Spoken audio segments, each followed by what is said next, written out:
झाले रामराज्य काय उने आमासी, धरणी धरे पिके गाई ओळल्या म्हैशी.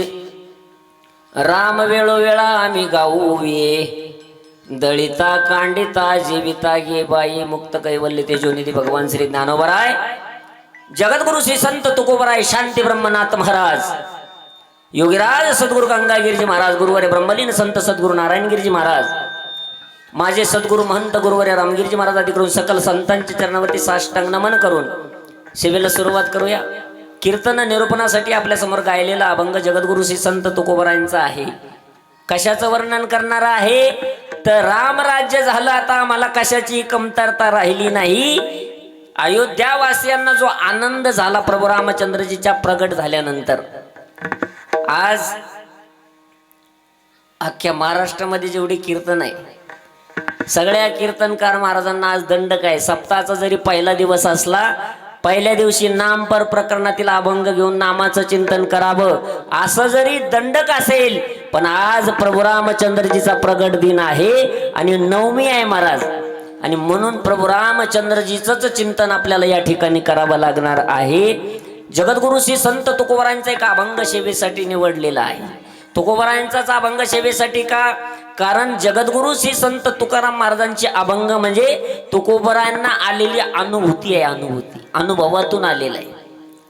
आमच्यासारख्या कीर्तनकारांनी सुद्धा जर अभंग रचले, त्या अनुभवातले नाही राहणार, ते फक्त तिकडं ऐकलेले राहतील, इकडं सांगायचे राहतील. परंतु तुकाराम महाराजांचा म्हणजे अनुभव आले अंगा ते या जगात येतसे, आणि म्हणून अनुभवातून आलेले वाक्य आहे, अनुभवातून आलेले शब्द आहे, ज्याचा कुठल्याच काळी भंग होत नाही. त्याला काय म्हणतात?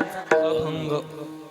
भंग नाही नाव ठेविले अभंग, अभंगाचा रंग कोण जाणे. कुठल्याच काळी ज्या शब्दाचा भंग होत नाही त्याला अभंग म्हणतात. आणि ते अजरामर असणारे शब्द तुकोबरायांचे. काय सांगितलं या अभंगामध्ये, आजच्या अभंगामध्ये तुकोबरायांनी? तर महाराज, भगवान परमात्मा प्रगट झाले. आज नवमी तिथी, उत्तम हा चैत्र मास, ऋतू वसंताचा दिवस, शुक्ल पक्ष ही नवमी, उभे सुरवर व्योमी. म्हणजे आजच्या दिवशी दुपारी 12 वाजता प्रभू रामचंद्रजी प्रगट झाले. आणि प्रभू रामचंद्रजी प्रगट झाल्यानंतर चमत्कार झाला, दुःख कायमच संपलं आणि आनंदाला उधाण आलं, असं तुकोबरांचं आजच्या अभंगामध्ये म्हणणं आहे. विठ्ठल विठ्ठल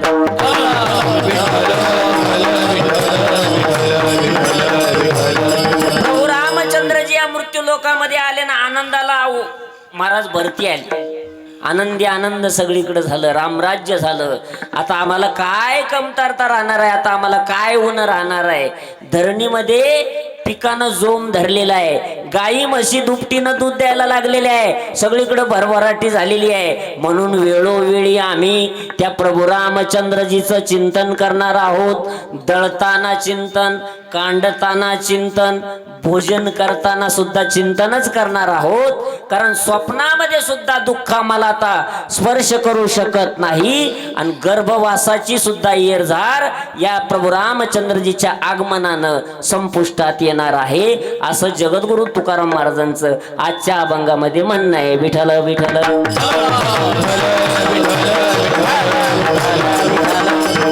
आता संकल्पित मर्यादित वेळेमध्ये या अभंगावरती चिंतन करण्यापूर्वी वक्त्यांना 2 शब्द परिहार देणं क्रमबद्ध आहे. सर्वांना ज्ञात आहे, आपल्या या परमपवित्र या इथं आल्यानंतर समजलं, खरंच तुमच्या कॉलनीला जे नाव आहे ना ते तुम्हाला खरंच शोभतं महाराज. इथं आल्यानंतर जी मंडळी भेटले ना ते आदर्शच आहे जगाच्या समोर, समाजाच्या समोर. म्हणून ही आदर्श कॉलनी खरोखर शोभायमान दिसते आहे. आणि काय प्रेमाची सगळी मंडळी आहे महाराज. बऱ्याचशा वेळेला रोजच फिरण्याचा योग आहे. कदाचित एखादा माणूस मोटरसायकलवर आम्हाला घ्यायला येतो, परंतु इथं आल्यानंतर 4-10 मंडळी, आमचे शरद दादा आणि त्यांचा सर्व मित्र परिवार, सप्ताह कमिटी आमचे दाभाडे दादा असतील, त्यांचा सर्व मित्र परिवार त्या ठिकाणी आम्हाला घेण्यासाठी होता. अत्यंत प्रेमानं बोलणं महाराज. आणि वारकरी संप्रदाय म्हटल्यानंतर प्रेमाची देवाणघेवाण आहे, लक्षात घ्या. तुका म्हणे देवा आणि प्रेम भातुके पाठवा, प्रेमाला उधाण आलं आणि समाजाच्या समोर जगाच्या समोर एक सुंदर त्या ठिकाणी आदर्श ठेवला. ज्या मंडळींनी ती आदर्श कॉलनी सर्व भक्त परिवाराला या ठिकाणी धन्यवाद आहे. सुंदर या ठिकाणी कार्यक्रमाचं नियोजन आपण करता. दुसरं वर्ष आहे, माझा पहिलाच येण्याचा योग आहे, परंतु सर्वांना कोटी कोटी धन्यवाद देईल. आणि ज्यांच्यामुळे मला हा योग प्राप्त झाला ते आमचे मेहुणे सद्गुरू गुरुवर्य स्वामी रामगिरी महाराजांच्या नित्य सेवेत असणारे आणि सद्गुरू महंत गुरुवर्य रामगिरी महाराजांनी ज्यांच्या गावामध्ये श्रीमद भागवत कथा केली, ज्यांच्या घरामध्ये वास्तव्य केलं. 2-4 वर्ष बाबा स्वामी रामगिरी महाराज भाऊंच्या तिथं राहिले आणि म्हणून ते भगवान शेठ चव्हाण ते या ठिकाणी आमचे मेहुणे उपस्थित आहे.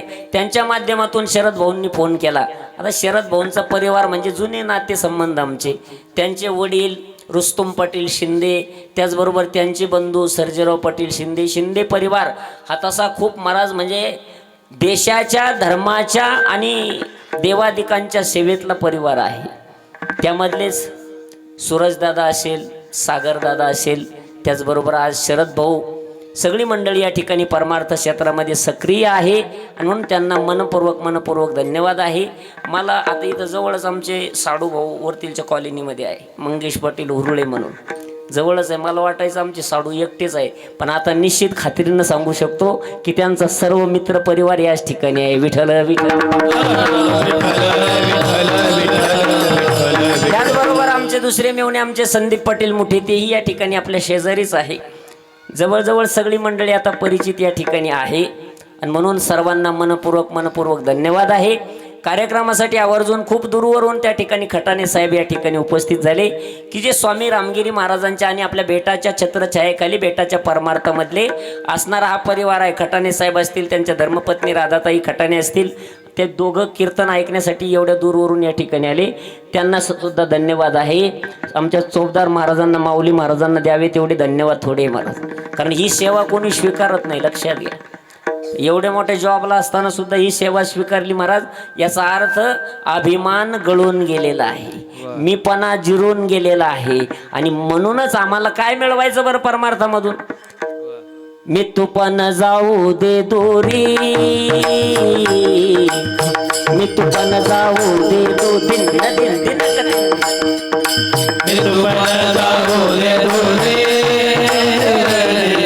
मी तुपन जाऊ दे दोरी. एकची घोंगडी पांघरू हरी, एकची घोंगडी पांघरू हरी. मी तुपन जाऊ दे तुझी, मी तुपन जाऊ दे तुझी.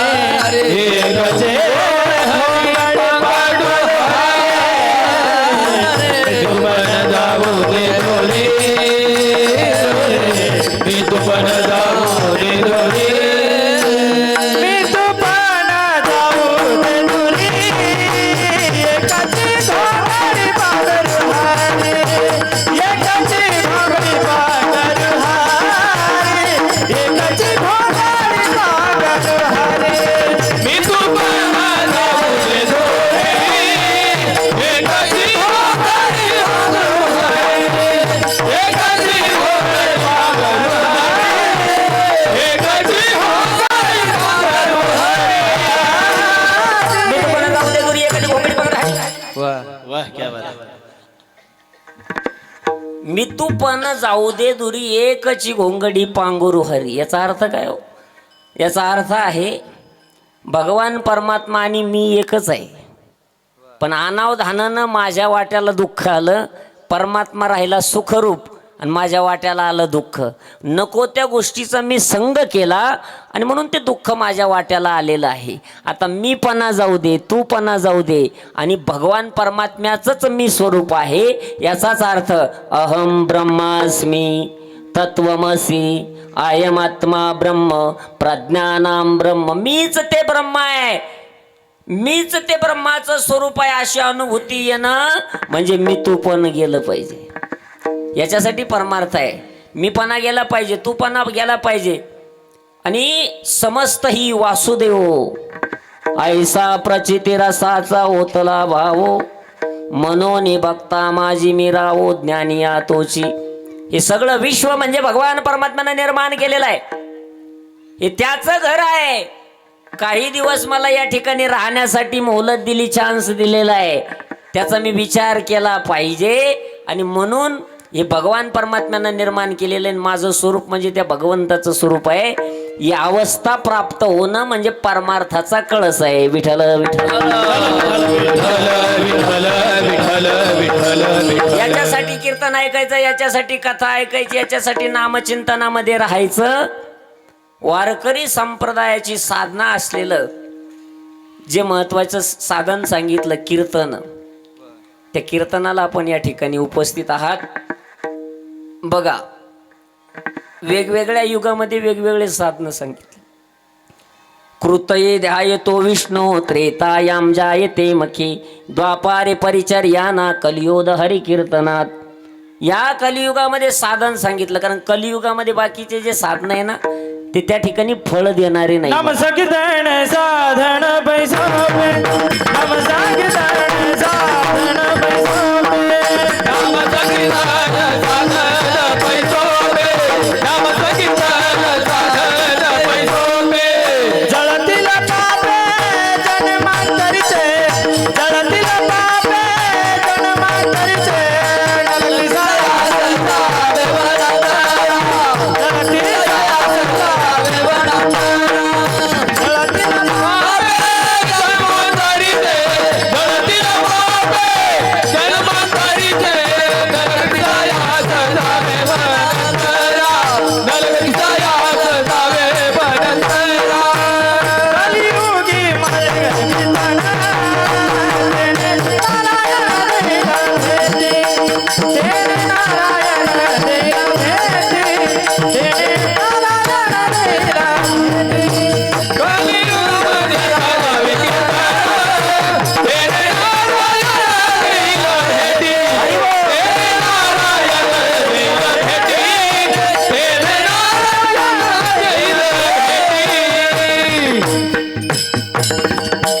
नाम संकीर्तन साधन पै सोपे जळतील पापे जन्मांतरीचे. एक आहे नाम संकीर्तन, एक आहे लीला संकीर्तन, एक आहे गुण संकीर्तन.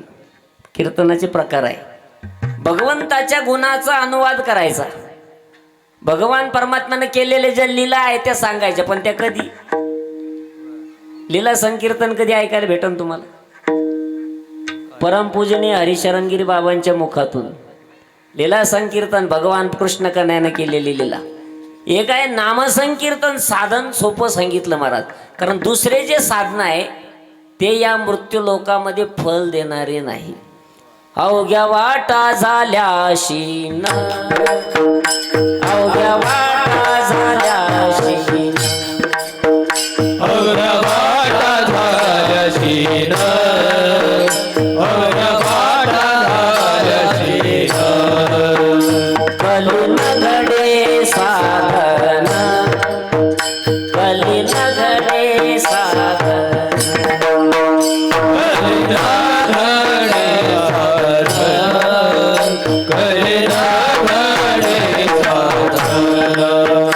हा उचित विधिविधान, उचित विधिविधान, उचित विधिविधान,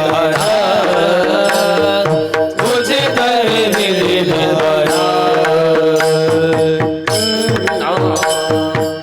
न कळे न घडे सर्वथा, न कळे न घडे सर्वथा,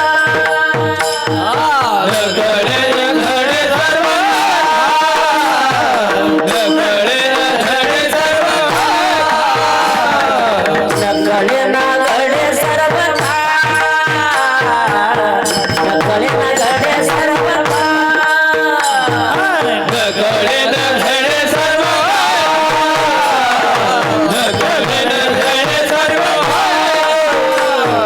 पंथ बहु शोभा, भक्ति पंथ बहु शोभा, भक्ति पंथ बहु शोभा, भक्ति पंथ बहु शोभा.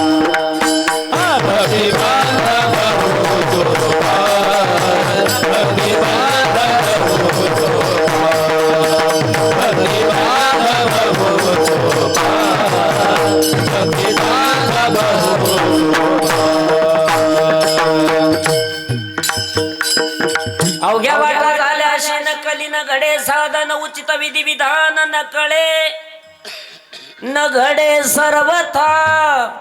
आणि म्हणून भक्तिपंथ बहु सोपा पुण्य नागविल पापा. या कलियुगामध्ये भक्ती करायला सांगितली, नामस्मरण करायला सांगितलं, बाकीचे जे साधनं तारणारे नाही. महाराज योग करायला बसला एखादा योग कलियुगामध्ये. योग म्हणजे काय माहिती हो? योग माणसाच्या शरीरामध्ये 72,000 नाड्या आहे. किती नाड्या माणसाच्या शरीरामध्ये? 72,000 नाड्या. त्याच्यातल्या 24 नाड्या प्रधान आहेत, 3 नाड्या प्राणवाक आहे. इडा पिंगला सुषुम्ना त्यांचे नाव आहे.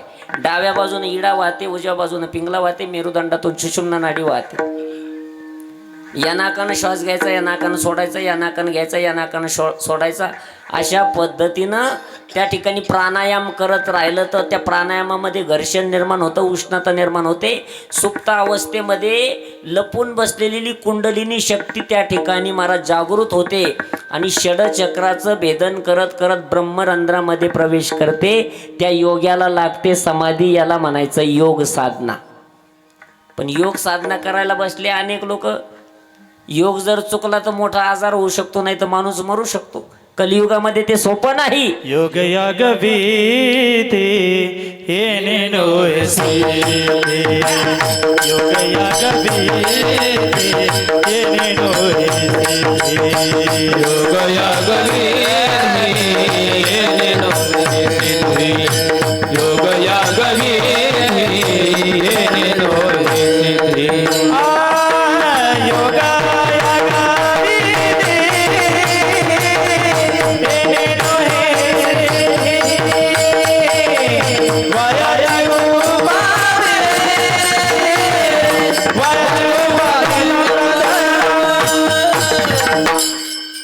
योगयाग विधी येणे नो हे सिद्धी ते साध्य होणार नाही.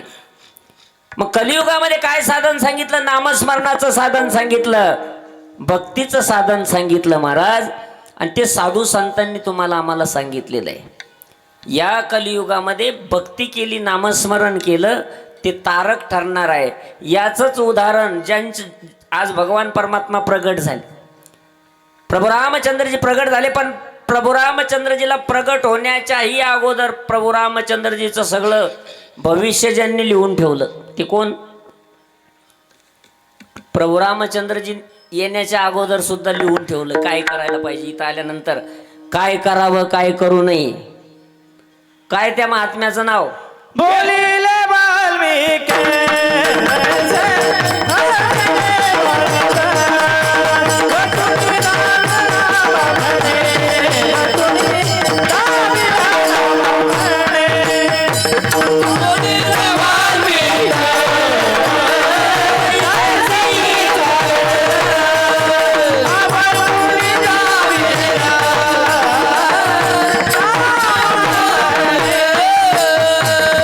बोलिला वाल्मिक तैसेची करीन वर्तून दाबीन नामा म्हणे.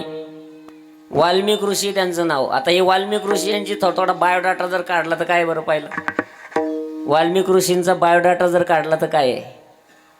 वाल्या आहे त्यांचं नाव. पहिलं काय? वाल्या कोळी आहे.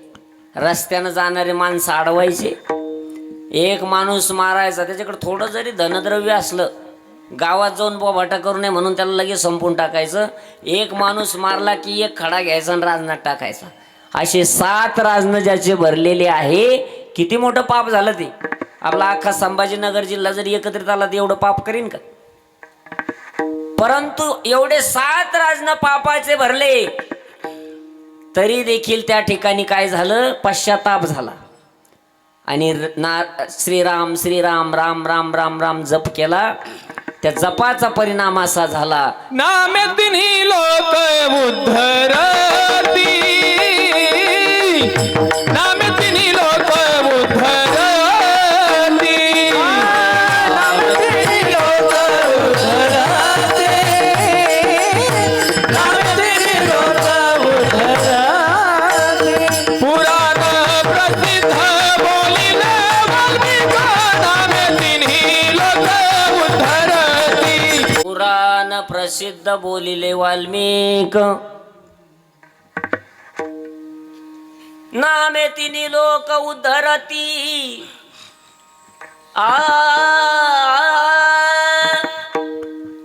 या नामानं तिन्ही लोकांचा उद्धार होतो महाराज.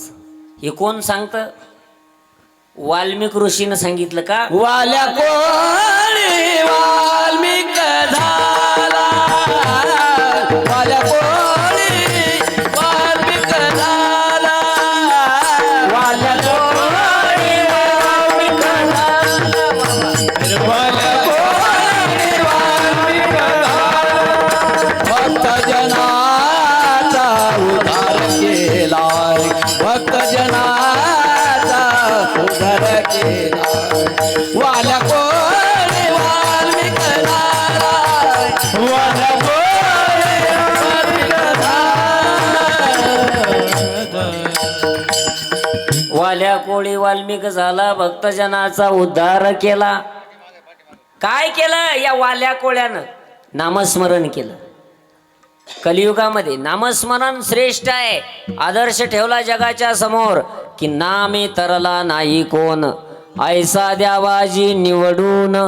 कारण साधू संतांना ऋषी मुनींना माहिती होतं की कलियुगामध्ये साधन सर्वश्रेष्ठ काय ठरणार आहे? नाम ठरणार आहे. नाम ठरणार. गगनाहुनी बाड नाम आहे, गगनाहुनी बाड नाम आहे गगनाहुनी बाड, नाम आहे गगनाहुनी बाड. हाय ज्ञानदेव बुधे गगनाहुनी बाड, गगनाहुनी बाड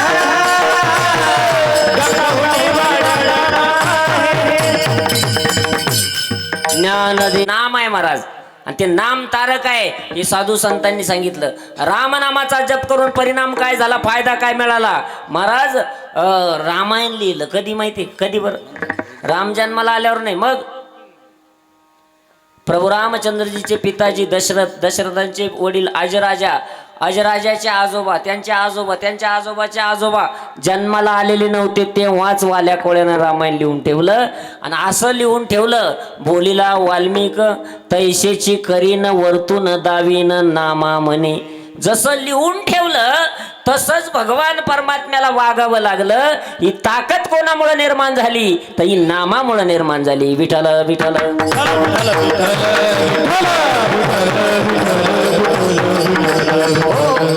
आणि मग अशा प्रभू रामचंद्रजीचं चरित्र लिहून ठेवलं महाराज की जो जगाच्या समोर आदर्श आहे. आज आपण जर पाहिलं, मी तुम्हाला 3 तत्व सांगतो. पहिलं तत्व आहे एक शिव तत्व आहे बघा, जे अनादि आहे, निर्गुण आहे.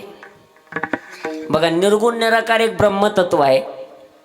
निर्गुण निराकार ब्रह्मतत्व.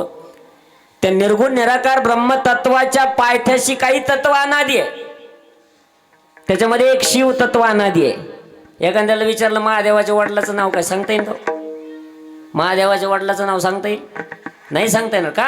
अनादि तत्व आहे. बरं, जी भगवती आहे अंबिका, तिच्या वडिलाचं नाव काय, सांगता येईल का? नाही, कारण ती सुद्धा तत्व कसं आहे? अनादि आहे. अनादि. काही गोष्टी आदि असतात आणि काही गोष्टी अनादि असतात. ते अनादि तत्व आहे. अनादि.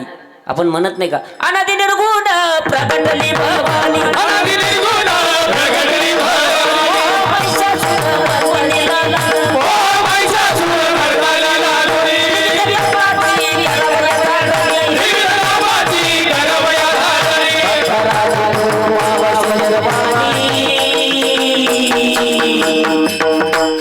जो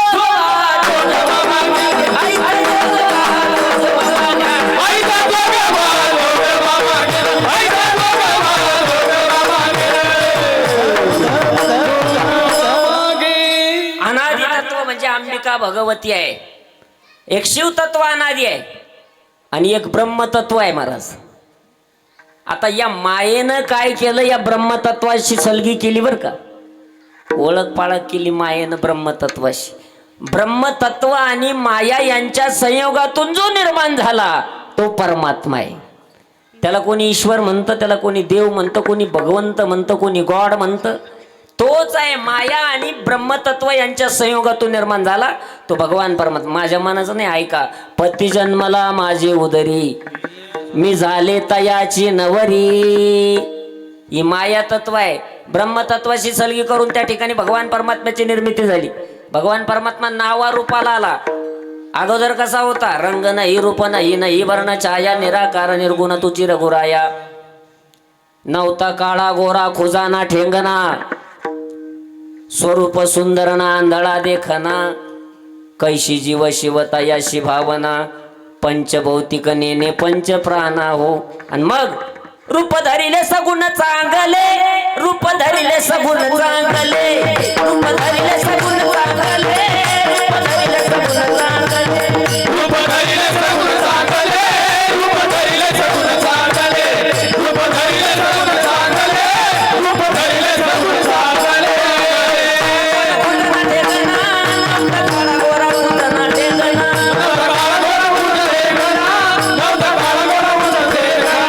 स्वरूप सुंदर ना आंधळा देखना, स्वरूप सुंदर ना आंधळा देखना.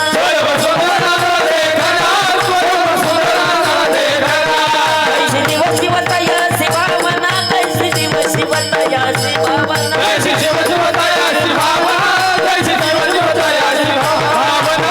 भौतिक नेने पंच प्राणा हो, पंचभौतिक नेने पंच प्राणा हो.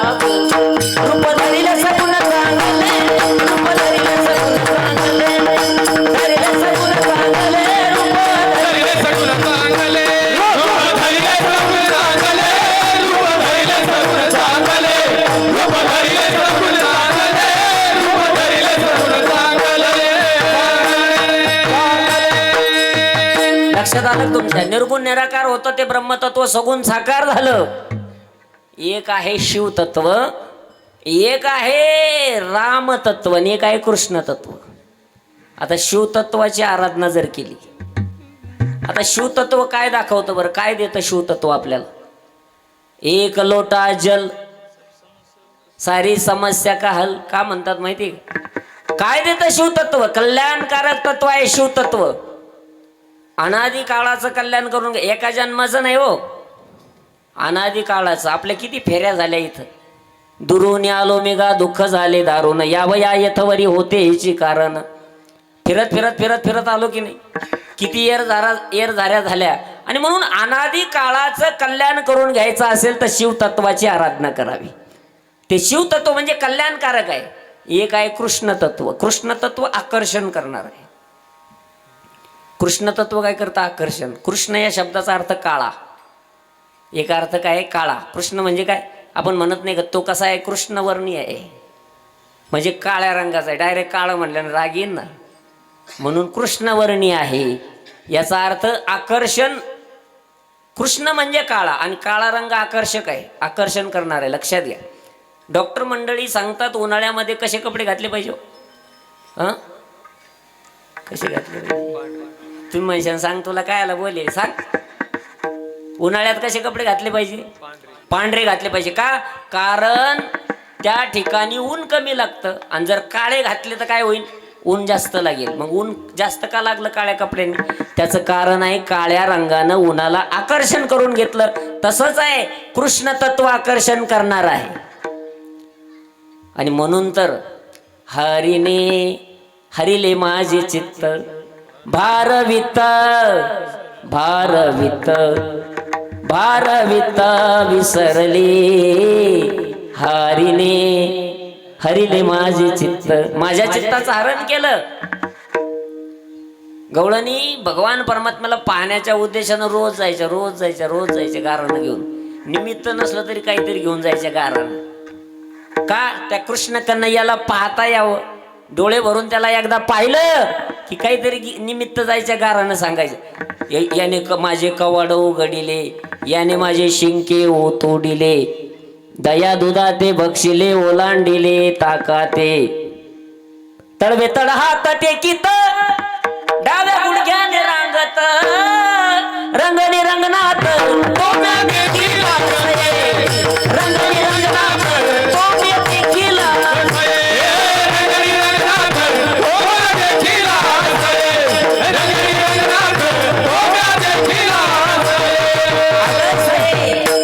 मी देखिला तो कृष्ण मी पाहिला आणि त्याचं गारानं घेऊन अनेक 10-5 गवळणी गेल्या यशोदेकडे. एवढा प्रसंग सांगतो बघा.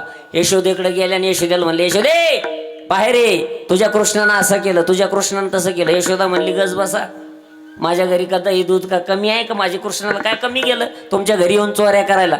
आणि त्या वेळेला यशोदेला खरं पटत नाही. यशोदा वरून त्या ठिकाणी आळ घेते की बाबा बाई, तुम्ही 12 घरच्या 12 गोकुळच्या नारी, तुम्ही खाऊन लोण्याचा गोळा, आळ घेता या गोपाळा, तुम्ही ठाईच्या ओढाळा गोकुळच्या नारी, तुम्ही लपून याचा बावरा.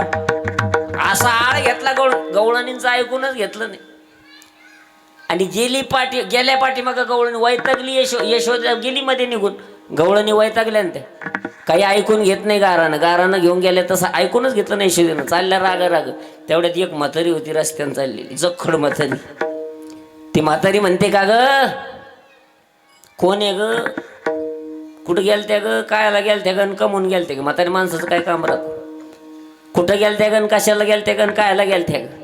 एक जणीन म्हणी, बाई त्या आत्या कवर लांब लावी, सांग कोण आहे ते? मग ती एक जणीन ते गवळण गेली ते म्हातारी म्हणे, आत्या मी त्या अमकाच्या घरची, त्या अमक्याच्या घरची बरं का मी.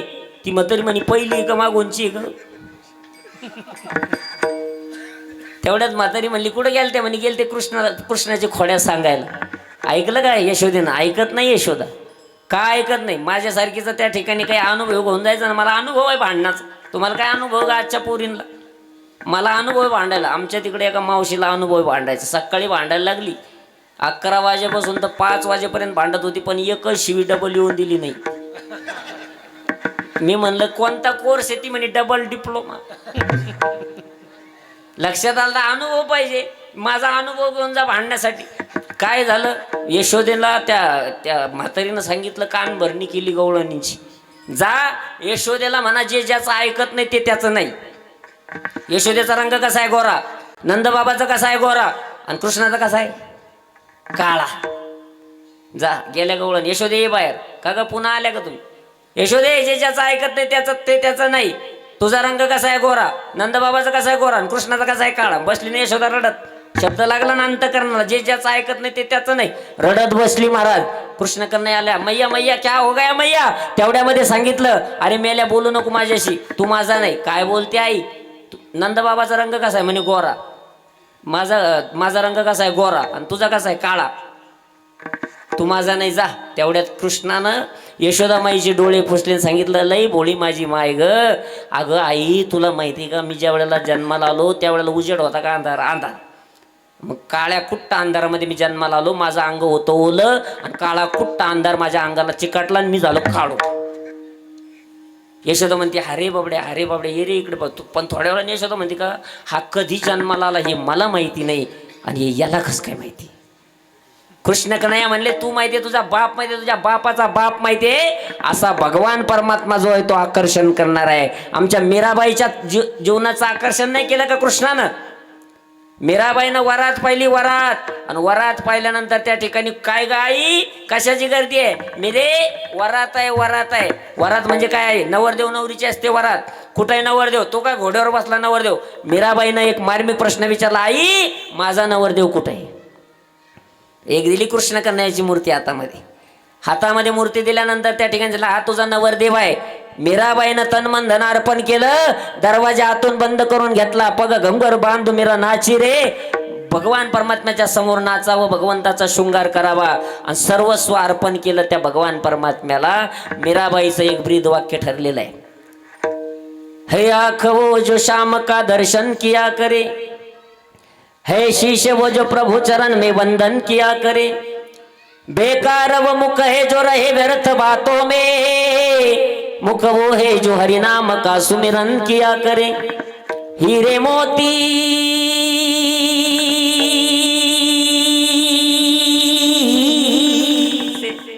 हीरे मोती से नहीं है शोभा हाथ की, है हाथ वो जो भगवान का पूजन किया करे।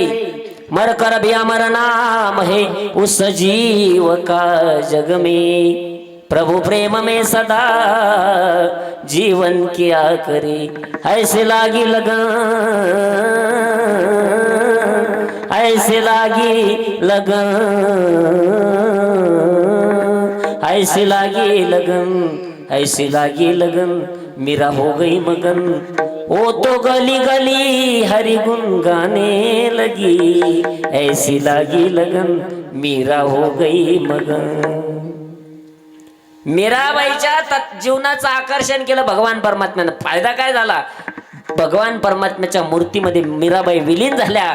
याचा अर्थ शिवतत्व कल्याणकारक आहे, कृष्ण तत्व आकर्षण करणार आहे, आणि एक राम तत्व आहे जे आनंद देणार आहे. विठ्ठल विठ्ठल विठ्ठल विठ्ठल आणि तुम्ही आम्ही प्रापंचिक माणसं आहोत, सांसारिक माणसं आहोत. तुम्हाला आम्हाला कशाची आवश्यकता आहे बरं? मला काय वाटतं, मला काय मिळावं माझ्या जीवनामध्ये? झोपले काय? मला काय वाटतं माझ्या जीवनामध्ये काय मिळावं? आनंद मिळावा. तुम्हाला सुद्धा आनंद या जीवनाचा सुगंधा परिदळवळावा, पाव्यातला सूर जैसा ओठातून ओघळावा. आनंद या जीवनाचा सुगंधा परिदळवळावा. आनंद मिळावा मला, मला अपेक्षा आहे, तुम्हालाही आनंदाची अपेक्षा आहे. आणि तो आनंद कसा मिळणार आहे? ज्याच्या जीवनामध्ये राम नामाचं भजन आहे. माझ्या मनाचं सांगणार नाही, त्याला पुरावा देईन. माझ्याकडे पुरावा आहे, आणि ज्याच्याकडे पुरावा नाही त्याला पुरावा, ज्याच्याकडे पुरावा नाही त्याला पुरावा. माझ्याकडे पुरावा आहे. काय पुरावा आहे? सुख घडोघडी वाढू लागे, सुख घडोघडी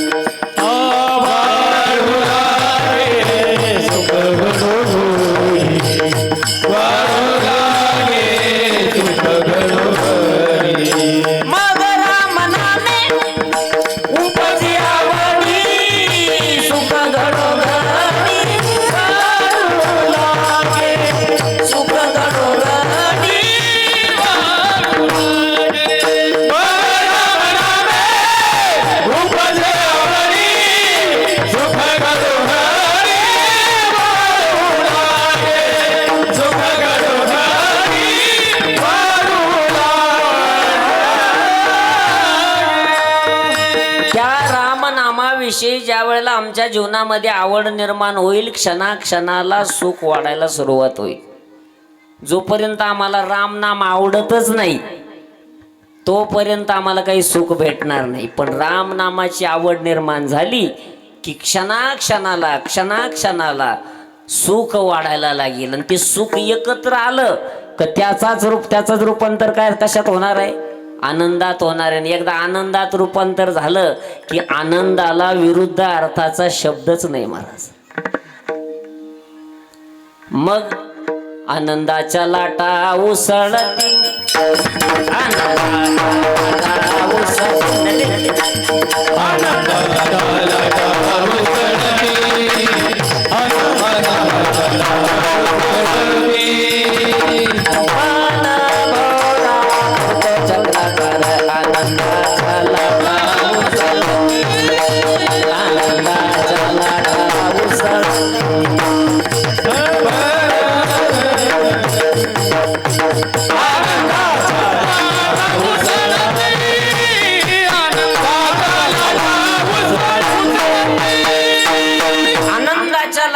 जीवनामध्ये उसळवायचं असेल तर त्याच्यासाठी नामस्मरण राम नामाचं सांगितलं.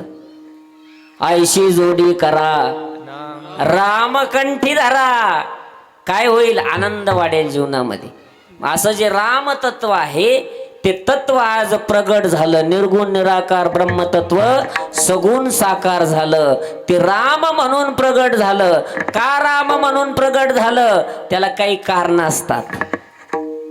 अनंतावतार घेसे भक्ता कारणे, कनवाळू कृपाळू दिना लागे उद्धरणे. यदा यदा हि धर्मस्य ग्लानिर्भवति भारत, अद्भुतानम धर्मस्य तदात्मानं सृजाम्यहं. परित्राणाय साधूना विनाशाय च दुष्कृतं, धर्म संस्थापनार्थाय संभवामि युगे युगे. जब जब होय धर्म की हानी बाढे असुर अधम अभिमानी तब तब धरी हरी विविध शरीर. अनंत अवतार घेसी, अनंत अवतार घेतले बघा. भगवान परमात्म्याचे अनंत अवतार झाले, पण राम अवतार कधी होतो ते सांगा महाराज. राम अवतार त्या वेळेला होतो महाराज ज्या वेळेला पृथ्वीवरी दैत्य मातले ते पार सोसवेना भार मज आता. ती पृथ्वी माता गाईचं रूप धारण करते, ब्रह्मदेवाकडे जाते आणि ब्रह्मदेवाची याचना करते, मला भार सोसवत नाही आता. त्यावेळेला ब्रह्मदेव खात्रीनं सांगतात, आता मी विष्णू परमात्म्याला सांगतो ते अवतार घेतील. मग विष्णू परमात्मा राम अवतार घेतात. अजून एक कारण सर्वांना माहिती आहे, सगळ्यांना माहित असलेलं एक राम जन्माचं कारण सांगितलं जातं पुराणामध्ये बघा. पुत्र प्राप्ती नव्हती राजा दशरथाला. वशिष्ठजींनी सांगितलं पुत्र कामेष्टी यज्ञ करा, पण यज्ञ करण्यासाठी शिकार करावी लागते. त्याच्यासाठी राजा दशरथ गेले शिकारीला. दिवसभर काही मिळालं नाही, झाडावर बसून राहिले. धनुष्याला बाण लावलेला आहे, एखादं श्वापद आलं तर शिकार मिळेल. रात्रीच्या वेळेला आपल्या आई वडिलाला तीर्थयात्रेला घेऊन जाणारा ब्राह्मण कुमार श्रावण बाळ चालला होता रस्त्यानं. आई वडिलाला तहान लागली, कावड खाली टेकवली, पाण्याचा कमंडलू भरून आणण्यासाठी गेला. जवळच्या सरोवरामध्ये बुडबुड बुडबुड बुडबुड पाण्याचा आवाज झाला. आवाजाच्या दिशेनं अचूक बाण सोडला. जसा गेला बाण लागला श्रावण बाळाला, रक्ताच्या थारोळ्यामध्ये बाळ पडला. वाचवा हो वाचवा असा आवाज झाला. सरसर सरसर खाली उतरले. राजा दशरथ जवळ जाऊन पाहतात तर श्रावण बाळ रक्ताच्या थारोळ्यामध्ये पडलेला आहे. कोण आहे तू? श्रावण बाळ आहे, मी श्रावण बाळ आहे. कसं झालं रे राजा हे? कोण आहे तुम्ही? मी अयोध्येचा राजा दशरथ आहे. कसं घडलं रे बाळा हे? त्या वेळेला राजा दशरथालाही वाईट वाटलं. श्रावण बाळ सांगू लागला, शर आला तो धावून आला काळ, विवळला श्रावण बाळ, ही आई ग दीर्घ फोडून आक, पडला जाऊन जोक, त्या ब्राह्मण पुत्रा बघुनी शोकाकुल झाला मनी, आसवे आणुनी नयनी तो वदला मी अंत तुझ्या नाशाला, मी पापी कारण बाळा, शर आला तो धावून आला काळ, विवळला श्रावण बाळ. या जुन्या कविता आहे. काय भाव होता त्याच्यामध्ये? आताच्या कविता जॉनी जॉनी, मला तर अजून अर्थ कळलं नाही त्याचा. मी त्या दिवशी एक कीर्तनाला गेलो, मी फेटा बांधायला लागलो, एक पोरगी म्हणे, ए बाबा तुला कविता येते का? म्हणलं नाही. म्हणे मला येते. म्हणू का? मन लहान पोरगी लागली कविता म्हणायला.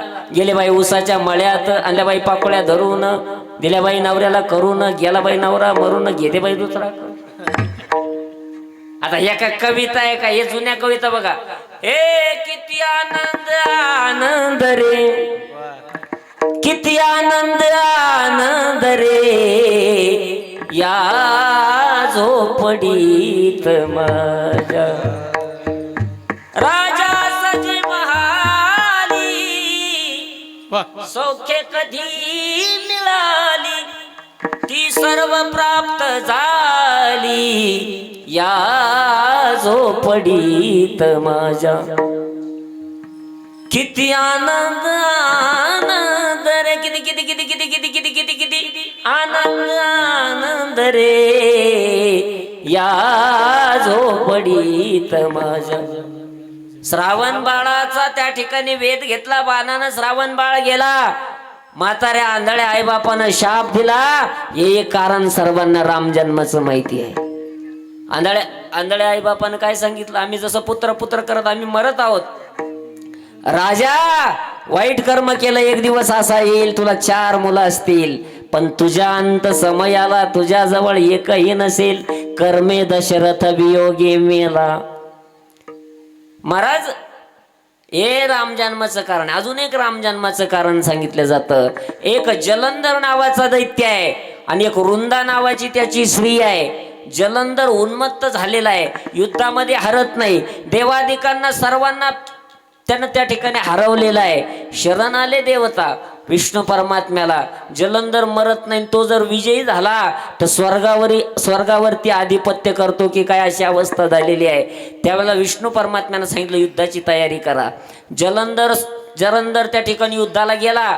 जलंधराचा पोशाख घेऊन, वृंदा ही सती आहे, पतिव्रता आहे, आणि त्या वृंदेच्या महालामध्ये विष्णू परमात्मा गेले जलंधराचं रूप घेऊन. वृंदेकडून नको ती सेवा करून घेतली आणि मग त्या ठिकाणी अनर्थ घडला आणि लगेच निरोप आला, महाराणी महाराणी गजब हो गया महाराणी, जलंधर सरकार रण मैदान में मारे गए, जलंधर मारे गए. तो ये कोण है? त्यावेळेला खऱ्या रूपामध्ये प्रगट झाले विष्णू परमात्मा. मै विष्णू हु वृंदा. त्यावेळेला वृंदेना शाप दिला, माझ्या पतीच्या गैरहजेरीमध्ये येऊन माझ्याकडून सेवा करून घेतली, पुढच्या जन्मामध्ये माझा पती तुझ्या गैरहजेरीमध्ये येऊन तुझ्या पत्नीला चोरून नेईल.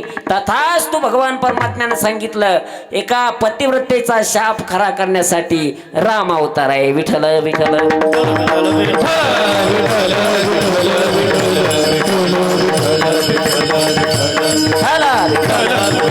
असे अनंत अवतार महाराज, अनंत अवतार भगवान परमात्म्याचे झाले. अनंत कारण असतात भगवान परमात्म्याच्या अवताराला.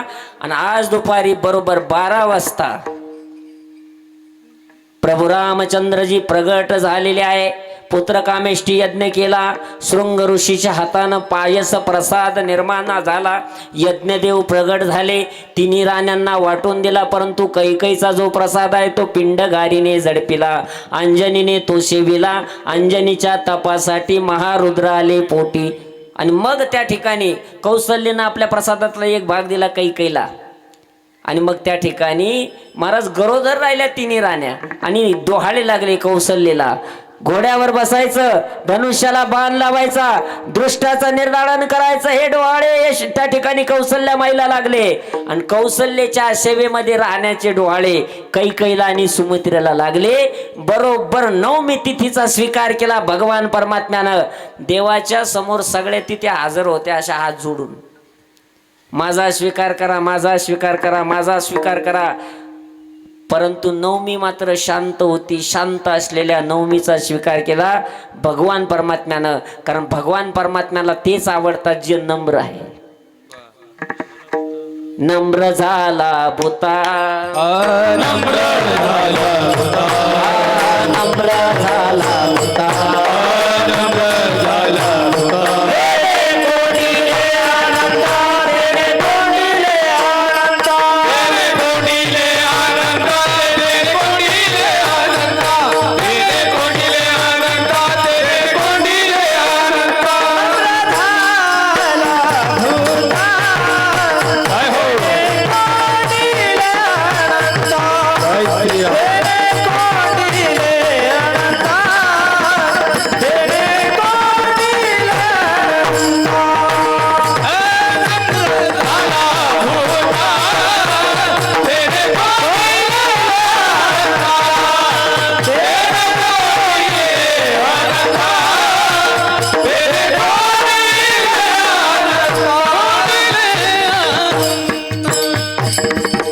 जुन्या काळामध्ये ज्वारीचं, आपण सगळे शेतकरीच आहोत ना, फक्त तुम्ही शहरात आले, परंतु नाळ शेतीशी जोडलेली ना अगोदर अजून पण सगळे शेतकरीच आहोत आपण. जुन्या काळामध्ये ज्वारीचं पीक करायचे जास्त प्रमाणामध्ये. 2 प्रकारचे कणस यायचे ज्वारीला.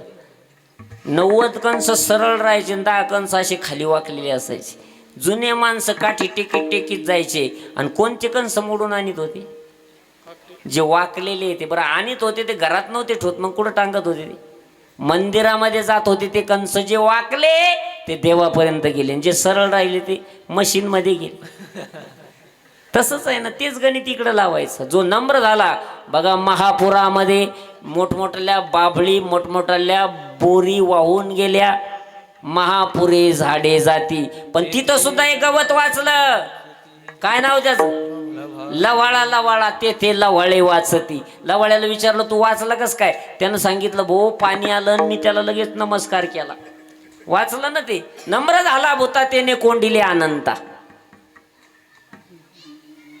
बघा, आपण स्वतःला किती जरी हुशार म्हणलो तरी चढीवरी चढी किती जगामध्ये थोरपणाला मिरू नको. एका गावामध्ये एक दोघं जण असेच हुशारी दाखवायचे, आपल्यासारखा हुशार कोणी नाही. त्याला त्याचा तसाच मित्र भेटला, त्या जास्त हुशारी दाखवणार. मग ते दोघं उपाशी मारायला लागले कालांतर. मग असं म्हणे आता एक काम कर, आता आपण काय कर, शहरामध्ये चाल. गेले शहरामध्ये. आता यांना वाटलं आमच्यासारखे हुशार कोणीच नाही, आणि गेले शहरामध्ये. आता शहरातले लोक काय कमी हुशार असतात. मग त्यांनी एक हॉटेल पाहिली. त्या हॉटेलवर 2 पाट्या होत्या. उधार जेवायचं का रोग जेवायचं. हे म्हणे आपल्याला पुन्हा कुठं डबल यायचं, इथं एक काम करून उधारच जेवण. मग गेलं ते उधारीच्या दरवाजेमधून मध्ये गेले. तिथं पुन्हा 2 पाट्या होत्या, 2 दरवाजे होते. टेबलावर बसून जेवायचं, खाली बसून जेवायचं. हे म्हणे टेबलावर बसूनच जेव. पुन्हा ते 2 पाट्या लिहिलेल्या होत्या त्या ठिकाणी. 2 दरवाजे होते, 2 पाट्या लिहिल्या होत्या. हातानं माल घ्यायचा का वेटरनं बोलवायचं. हे म्हणले हातानं कुठं घेत बसा, हातानं तर घरी रोजच घेतो, आता काय करू, वेटरनं बोलू. आणि दरवाजा जसा उघडला तसा तो दरवाजाने घडला डांबरी रस्त्याला. तिकडं पुढं डांबरी रस्ता होता. म्हणजे अशा क्वालिटीचे जर गिऱ्हाईक आले तर ते हॉटेलवाले अशा पद्धतीने त्यांना न बोलता काढून देत होते. चढीवरी किती चढी जगामध्ये, थोरपणाला मिरू नको. मीपणा मिरू नये महाराज. मीपणा काय कामाचा, अभिमान काय कामाचा. महाराज आता इथं आदरणीय शरद भाऊंकडं भोजनाची व्यवस्था अतिशय सुंदर झाली. त्यांना जर विचारलं हे सगळं कशामुळं वैभव निर्माण झालं, तर ते आईवडिलाचं नाव सांगतात, त्यांची पुण्याई म्हणतात. सगळी माणसं सांगतात. ती जी सुज्ञ मंडळी आहे, जी प्रभू रामचंद्रजीच्या विचाराची आहे, ती मंडळी सांगतात आमच्या आईवडिलाच्या पुण्याईनंही झाली. इथं खटाणे साहेब बसले. या मंडळींनी आपल्या आईची एवढी काळजी घेतलेली शेवटच्या क्षणापर्यंत. चमत्कार झाला होता. माझं श्रीमद भागवत कथा माझी पहिली सुरू झाली. त्यांच्या आई अत्यंत आजारी होत्या, जणू सकाळी जातील किंवा संध्याकाळी जातील अशा अवस्थेमध्ये हे सगळी मुलं आईजवळ बसलेले होते.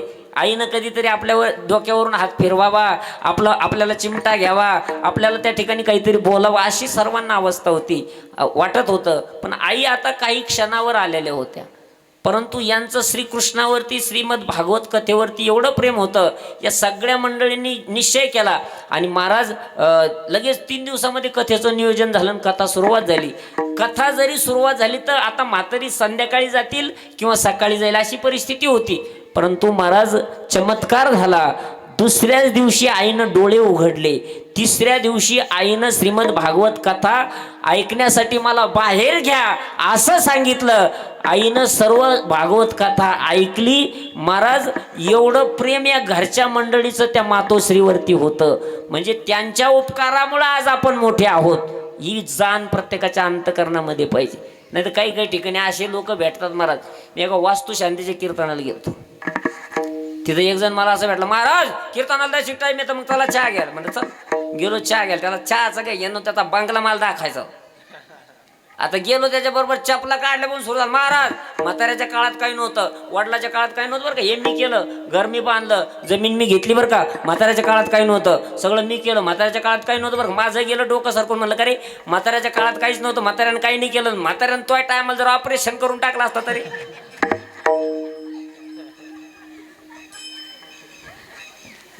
मीपणाचा टेंबा मिरू नये महाराज. कोणी असेल तर मीपणा गेला पाहिजे, अभिमान गेला पाहिजे, अहंकार गेला पाहिजे, तरच आम्हाला यथार्थ अधिकार आहे परमार्थ करण्याचा. मी सांगत होतो नम्रता अंगी आली पाहिजे. नम्रतेचा स्वीकार केला भगवान परमात्म्यानं.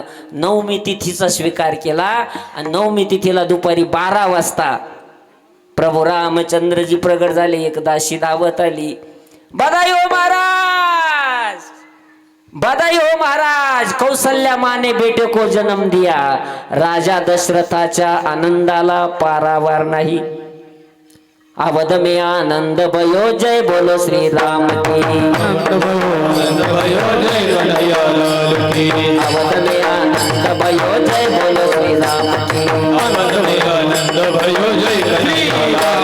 जय बोलो श्री राम की, जय बोलो श्री राम की, जय बोलो श्री राम की, जय बोलो श्री राम की. अवध में आनंद भयो, जय बोलो श्री राम की. आनंद भयो, जय कन्हैयालाल की. अवध में आनंद भयो, जय बोलो श्री राम की. बघता बघता बघता बघता अयोध्यावासियांना खबर कळाली. राजा दशरथाला पुत्र प्राप्ती झाली.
बाई कशाच्या नवबता पुत्र झाला दशरथा.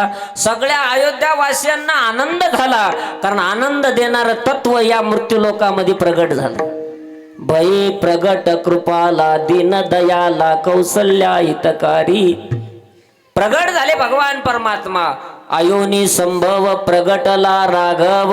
अयोध्येतल्या नरनारीला एवढा आनंद झाला, एवढा आनंद झाला की आता प्रभू रामचंद्रजीच्या प्रागट्यीकरणामुळे कुठल्याच गोष्टीची कमतरता राहणार नाही. कारण आता कोणतं राज्य आलं? झाले राम राज्य काय होणे आम्हाची. झाले राम राज्य काय होणे आम्हाची. झाले राम राज्य काय होणे आम्हाची.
झाले झाले रामराज्य काय होणे आम्हासी. अयोध्या वासियांना आनंद जो झालाय त्या आनंदाचं वर्णन आहे. आता प्रभू रामचंद्रजी प्रगट झालेली आहे. आता आम्हाला काय ऊन आहे, काय कमतरता आहे, कशाची न्यूनता आहे आमच्या जीवनामध्ये. धरणी धरे पिके गायी ओळल्या म्हशी, म्हणून राम वेळोवेळा आम्ही गाऊ ओविये. आम्ही ओवीतून रामाचं चिंतन करू, आम्ही गाताना सुद्धा रामनामाचं स्मरण करू, भजन करू. राम म्हणता रामची होई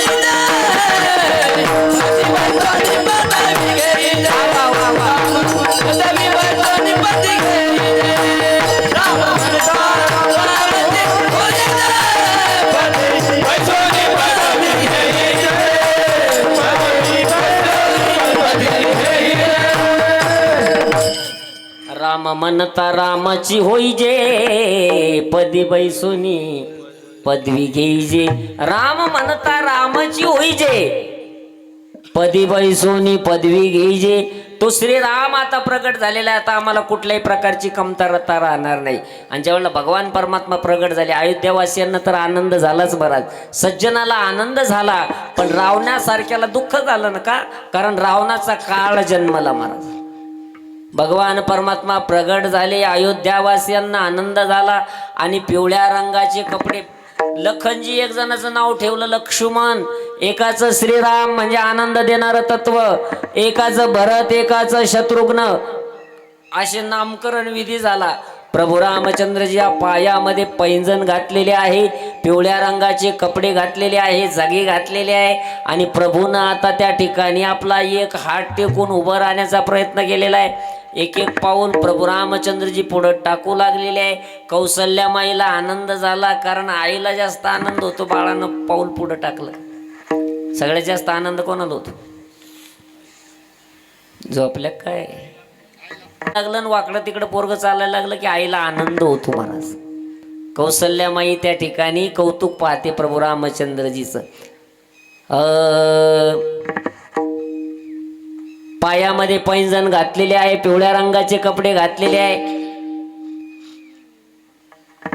ठुमक चलत रामचंद्र बाजे पैंजनिया, ठुमक चलत रामचंद्र बाजे पैंजनिया बाजे रे पैंजनिया बाजे रे पैंजनिया बाजे रे पैंजनिया बाजे रे पैंजनिया बाजे रे पैंजनिया बाजे रे पैंजनिया बाजे रे पैंजनिया ठुमक चलत रामचंद्र बाजे पैंजनिया ठुमक चलत रामचंद्र बाजे रे पैंजनिया ठुमक चलत रामचंद्र बाजे पैंजनिया ठुमक चलत बाजे पैंजनिया प्रभू रामचंद्रजी हळूहळू चालायला लागले की त्या ठिकाणी कौशल्यानं आवाज दिला राघव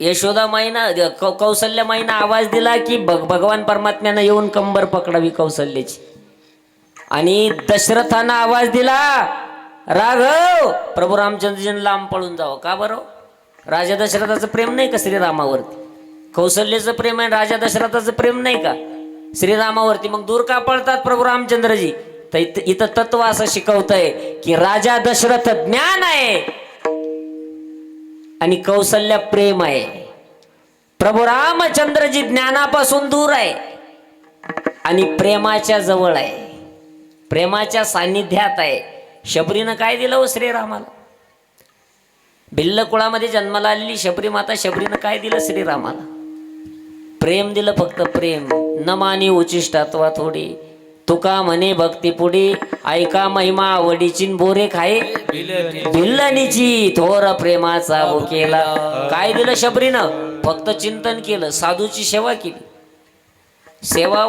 त्या ठिकाणी द्वार सांगितलं बरं का परमार्थामध्ये ते तर सेवा हा दारवंटा अगोदर सेवा करावी लागते साधू संत महात्म्यांची सेवा केली की त्या ठिकाणी मग मेवा मिळतो द्वार सांगितलं सेवा मातंग ऋषींची सेवा केली पण कुठल्याही प्रकारचा स्वार्थ मनामध्ये नव्हता कुठल्याही प्रकारचा कुठलीच गोष्ट नव्हती मनामध्ये शबरीच्या फक्त साधूची सेवा करायची हेतू काय काहीच नाही मातंग ऋषींनी आशीर्वाद दिला शबरी खूप सेवा केली तू म्हातारपणापर्यंत सेवा केली आता जा एक दिवस तुझ्या कुटीमध्ये श्रीराम येईन महाराज मी त्याला ओळखू कसं त्या श्रीरामाला मातंग ऋषींनी सांगितलं बाई तुझ्या कुटीमध्ये येणारा पुरुष हा श्रीरामच असेल श्रीरामाला सोडून आयुष्यामध्ये तुझ्या कुटीमध्ये दुसरा परपुरुष येणार नाही हा आत्मविश्वास होता गुरुला आणि मग दिला आशीर्वाद शबरीला शबरीनं सारखं चिंतन करावं महाराज हे मेरे झोपड़ी के बाग आज खुल जाएंगे राम आएंगे मेरे झोपड़ी के बाग आज खुल जाएंगे राम आएंगे मेरे झोपड़ी के बाग खुल जाएंगे राम आएंगे मेरे झोपड़ी के बाग खुल जाएंगे राम आएंगे राम आएंगे आएंगे राम आएंगे राम आएंगे आएंगे राम आएंगे राम आएंगे आएंगे राम आएंगे राम आएंगे आएंगे राम आएंगे मेरे झोपड़ी के बाग खुल जाएंगे राम आएंगे मेरे झोपड़ी के बाग खुल जाएंगे राम आएंगे मेरे झोपड़ी के बाग खुल जाएंगे राम आएंगे मेरे झोपड़ी के बाग खुल जाएंगे राम आएंगे आएंगे रघुराई तब मैं आसन पर बैठा होगी मीठे मीठे मीठे मीठे मीठे मीठे मीठे मीठे बेर अपने हाथों से खिलाऊंगी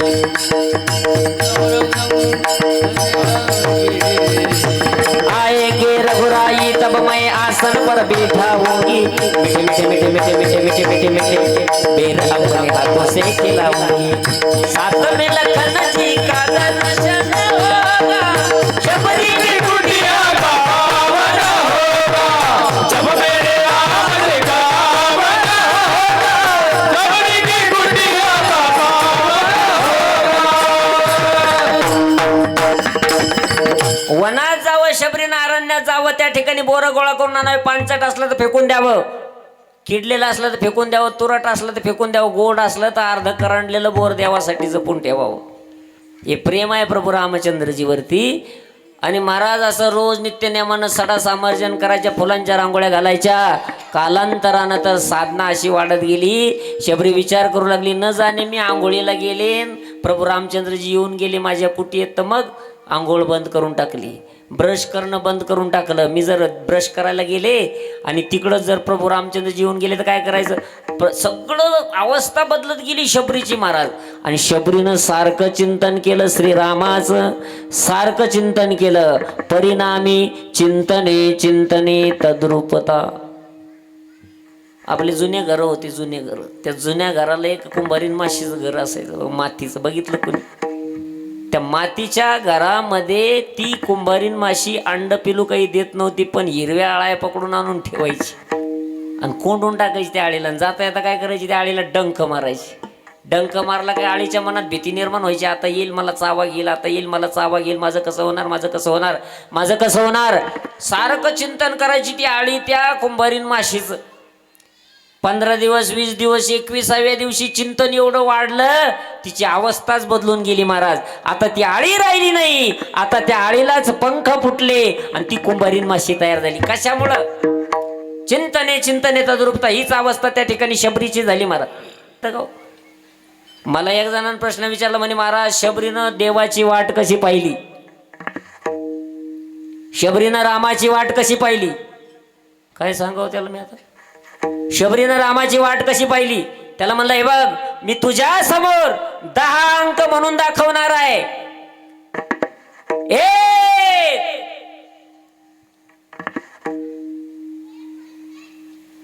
2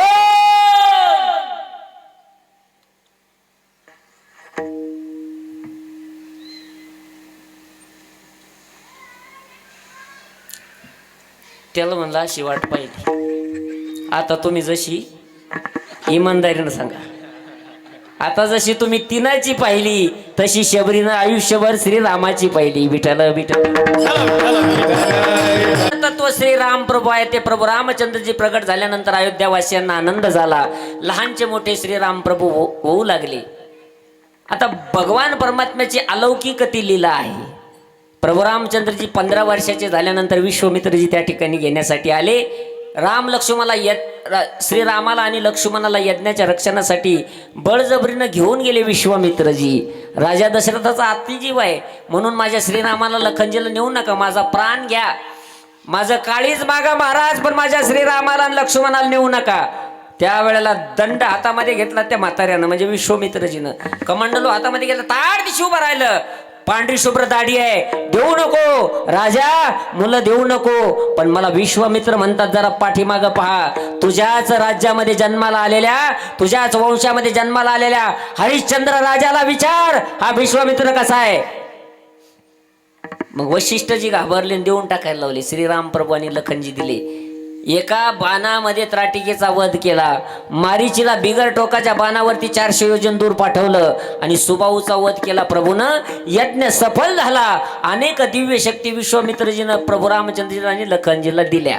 आणि मग जनकपुरून पत्र आलं. स्वयंवर होतं, स्वयंवर, सीतेचं स्वयंवर बोलावणं होतं विश्वामित्रजीला, पण त्यांच्या बरोबर गेले प्रभू रामचंद्रजी आणि लखनजी. रस्त्यानं चालताना एक ओसाड आश्रम लागला. ओसाड आश्रम.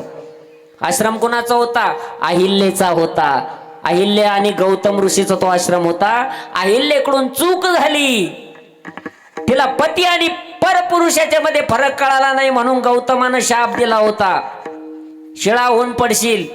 ती शिळा झालेली अहिल्या, तिला उशाप होता. ज्या वेळेला प्रभू रामचंद्रजी येतील त्रेतायुगामध्ये, त्यांच्या पायाच्या रजकणाचे कण तुझ्यावरती पडतील, तू त्या ठिकाणी मुक्त होशील. प्रभूनं पाय धरले असे, वरून वारं वाहत होतं, रजकण उडाले त्या शिळेवरती. शिळा होती, मनुष्य झाली, थोर कीर्ती वाखाणी. ते प्रभू रामचंद्रजी जनकपूरला म्हणजे मिथिला नगरीमध्ये गेल्यानंतर प्रभूचं स्वागत झालं. दुसऱ्या दिवशी अनेक मोठमोठे राजे त्या ठिकाणी उपस्थित आहे, परंतु शिवधनुष्य कोण उचलत जात नाही. त्यावेळेला जणू काय आता हे स्वयंवर तसंच राहतं की काय, अशी अवस्था झाली. आणि त्याच ठिकाणी लगेच त्या ठिकाणी महाराज प्रभू रामचंद्रजी उभे राहिले. धरणी मातेला नमस्कार केला आणि शिवधनुष्याला त्या ठिकाणी प्रत्युंच चढवली. धनुष्य उचललं, नुसतं उचललं नाही, काडकाड काडकाड आवाज झाला आणि खाली पडलं धनुष्य. स्वयंवर जिंकलं प्रभूनं आणि त्या ठिकाणी सीता माता वरमाला घेऊन आली. नक्षीदार या रम्य मंडपी जमले सगळे थोर मंडळी. उभी जानकी जनका जवळी घेवणी धवल फुलाची माळा. लाजली सीता स्वयंवराला पाहुनी रघुनंदन सावळा. आली पुष्पमाला घेऊन सीता मैया. प्रभू रामचंद्रच्या गळ्यामध्ये माळ घालायची सीतेला, पण प्रॉब्लेम झाला. सीता मातेची उंची होती कमी आणि प्रभू रामचंद्रची उंची होती जास्त.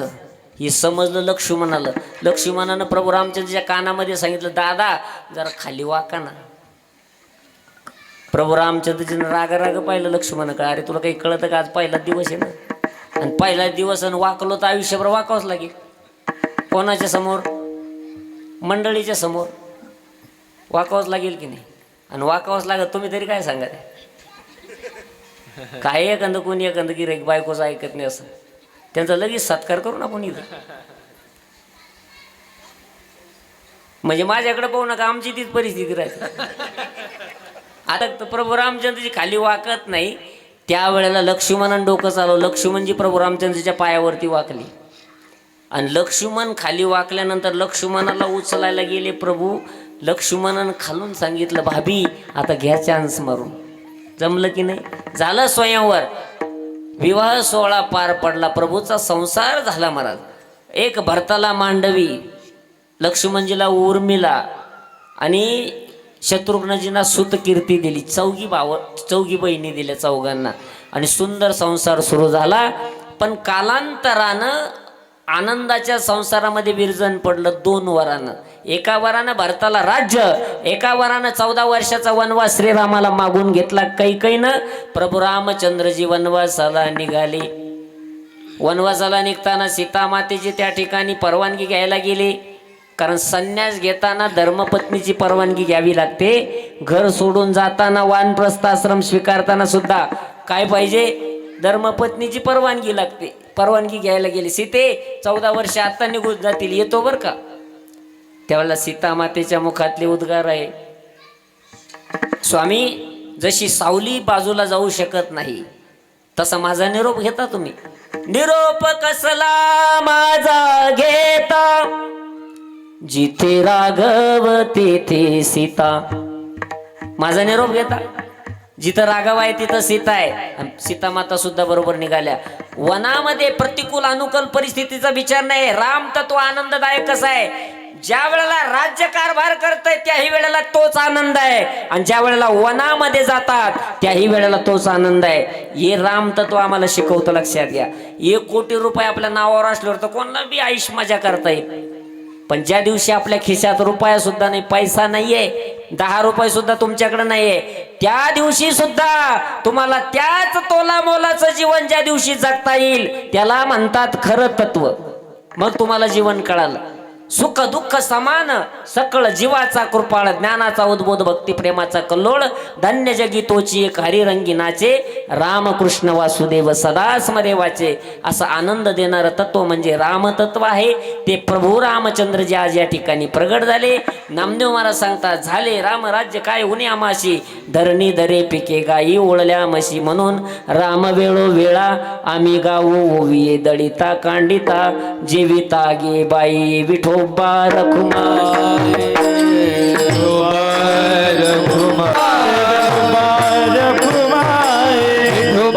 निजाने खुंटले. याचा अर्थ ज्यानं नामस्मरण केलं, सतत प्रभू रामचंद्राचं चिंतन केलं, त्याचं गर्भवासाचं दुःख सुद्धा नाहीसं करण्याची ताकद या श्रीराम तत्वामध्ये आहे. असे भगवान परमात्मा आज या ठिकाणी प्रगट झाले. सालाबाद प्रमाणे सुरू असलेला हा ज्ञानयज्ञ सोहळा आज वर्ष 2रं आहे आणि आज कार्यक्रमाची सुरुवातच आहे. 10-15 मिनटं कीर्तन पुढं गेलं. दिलगिरी व्यक्त करतो. जाऊ द्या, आपल्या जिल्ह्यातले दुसऱ्या जिल्ह्यात असलं तर मग 5 मिनटं नाही दाखवणार, पण आपण जवळचे जाऊ दे, 5-10 मिनटं गेलं पुढं. आणि म्हणून या ठिकाणी ज्यांच्यामुळे येण्याचा योग प्राप्त आमचे मेवणे भगवान शेठ चव्हाण, त्यांना फोन आला शरद भाऊंचा, कारण शिंदे परिवार म्हणजे आमचे खूप जवळचे ऋणानुबंध आणि खूप धार्मिक परिवार आहे. देशाच्या रक्षणामध्ये, देशाच्या सेवेमध्ये आदरणीय वैकुंठवासी रुस्तुम दादा हे मिलिटरीमध्ये होते, म्हणजे देशाच्या रक्षणामध्ये होते. खूप सुंदर व्यक्तिमत्व सर्जेराव पाटील आणि रुस्तुम दादा होते. त्यांचा जो परिवार आहे शिंदे परिवार हा देशाच्या सेवेमध्ये, धर्माच्या सेवेमध्ये सतत आहे आणि म्हणून या परिवाराला खूप खूप धन्यवाद मी या ठिकाणी देईल. त्या परिवाराचे ऋणानुबंध असले त्यांचं सर्व मित्र परिवार, आता सप्ताह कमिटी, मला सर्वांची काही नाव माहिती नाही तर माझ्याकडे वशिलेबाजी दिसते, परंतु सर्वांना मनपूर्वक कोटी कोटी या ठिकाणी धन्यवाद देतो आणि झालेली सेवा सद्गुरू महाराजांच्या चरणावरती या ठिकाणी समर्पित करतो. कर्मधर्म संयोगानं पुन्हा जर योग आला तर त्या ठिकाणी सुंदर चिंतन मांडण्याचा पुन्हा या ठिकाणी प्रामाणिक प्रयत्न करू.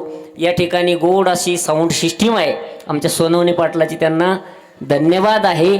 त्याचबरोबर आमचे सायगाव गोपाळवरून आले, गोपाळवाडी या ठिकाणून आलेले आपले बेटाची महाराज मंडळी आहे, त्यांना धन्यवाद आहे. महाराजांचे खूप प्रमाण तयार आहे, महाराजांना खूप खूप धन्यवाद आहे. त्याचबरोबर आमच्याबरोबर आलेले कैलास महाराज फाळके, त्यांना या ठिकाणी धन्यवाद आहे. साहेबांना या ठिकाणी धन्यवाद आहे. सगळी ड्युटीवाली मंडळी आहे, सर्वांना या ठिकाणी धन्यवाद आहे. गोड मृदंग ज्यांचा आहे त्यांना या ठिकाणी खूप खूप धन्यवाद आहे. आणि दास संतांचा चॅनल आमचे ऋषीदादा सातपुते की जे बेटाच्या माध्यमातून बेटाचे सगळ्या कीर्तनकार महाराजांची कीर्तनं महाराष्ट्रभर आपल्या चॅनलच्या माध्यमातून पोहोचवण्याचं काम करतात. दास संतांचा चॅनलचे माराकमती ऋषीदादा सातपुते रोज माझ्याबरोबर असतात, त्यांना या ठिकाणी कोटी कोटी धन्यवाद देतो.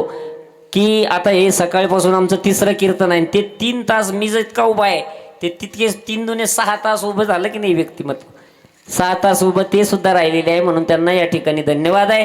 कारण संतांचे विचार प्रत्येकाच्या अंतकरणापर्यंत, कानापर्यंत पोहोचवणं यांचं कार्य आहे, म्हणून त्यांच्या चॅनलला सुद्धा मी या ठिकाणी धन्यवाद देतो. आपण सबस्क्राईब करून त्या ठिकाणी अनेक कीर्तन आपल्याला त्या ठिकाणी सुंदर सुंदर ऐकता येतील, एवढंच या ठिकाणी बोलतो. आणि झालेली सेवा सद्गुरू महाराजांच्या चरणावरती आपण समर्पित. सीतापती रघुवीर राधा गोविंद, लक्ष्मी शारदा सीतापती रघुवीर राधा गोविंद, राधा गोविंद रघुमाई पांडुरंग, राधा गोविंद रघुमाई पांडुरंग, राधा गोविंद रघुमाई पांडुरंग, राधा गोविंद रघुमाई पांडुरंग, लक्ष्मी शारदा सीतापती रघुवीर राधा गोविंद, लक्ष्मी शारदा सीतापती रघुवीर राधा गोविंद, राधा गोविंद